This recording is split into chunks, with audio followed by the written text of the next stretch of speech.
So now I'm speaking with the focus group before the learning phase portion of the training. I asked them about what went well and what went poorly in the orientation phase. Here we're talking about the outside back movement, how our outside back was hiding behind the outside mid of the opposition, making it really hard for the center back to have any options. So we talked about three main things. One was the outside back movement. It needed to be counteractive movement, either checking away and coming to be an option, or to read off the midfielder's movement to see if they could spring forward and get in between lines. The other thing was, depending on the player's movement, I wanted to see if the center backs could drive with the ball. And the reason I want them to do this, it makes the opposition commit a player. If they don't commit a player, then the center back can continue to drive into the middle third. But once they do commit a player, then that shows me that there will be another player available. The third thing was I talked about the midfielder movement. Whatever midfielder, the 8 or the 6 that was on the strong side of the ball, I want them to pull away here. And then I want the opposite side midfielder to become the 6. So my 8 and 6, now we switch to the other side, we're rotating here. So one checks in, one pulls away. We see here in the very first sequence, the movement happened, the 6 gets the ball on the half turn and switches to the other side, and we nearly find a target. They listen to the exact movements that we had just discussed before entering the learning phase. Here, I'm applauding my 8 for his unselfish movement. Although he didn't touch the ball, him pulling away opened the space for us as a team to be able to progress up the field.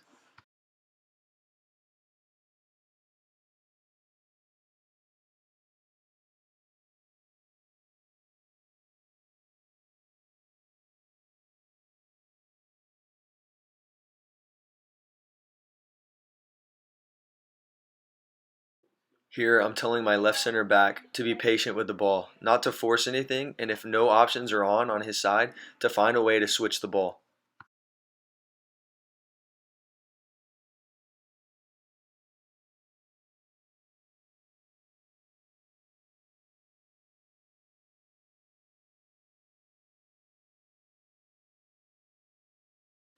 In this play, we were able to switch the ball, and my right center back, or my 4, was able to try to play a ball in between lines.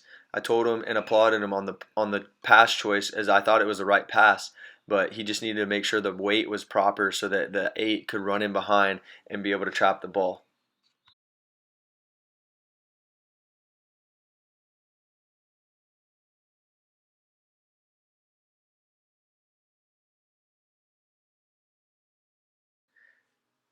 Here, I was a bit frustrated with the goalkeeper. I asked him if he was playing the number 10 position.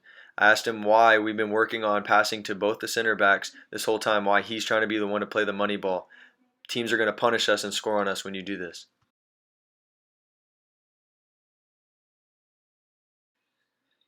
Here, I'm telling my right center back or my 4 to step up, how he, even though he doesn't feel that he's incorporated in the play, he needs to be holding the line and step up when the play is higher up on the field. Here, my number 4 asked me about spacing. We don't have it on video, but the previous play, we were trying to switch the ball. It didn't work out on the right side, and he was standing on the midfield line. So I'm explaining here how he needs to take steps back so he can have space between him and the midfield line to be able to then switch the ball. He would be more free. Looking back on it, I probably should have paused the sequence and gave him instruction because the play was still going on when he asked me this question.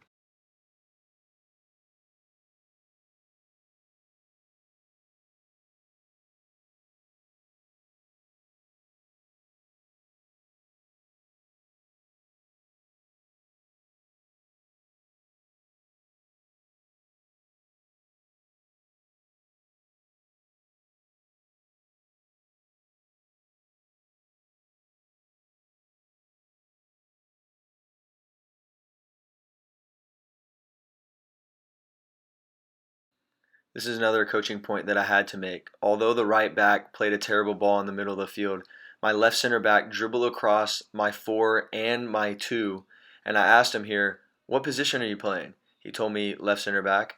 I said, "Why are you dribbling all the way over there? If you're dribbling to players that are on your team, couldn't you pass the ball to them instead of running into their space?" He understood it and we moved on.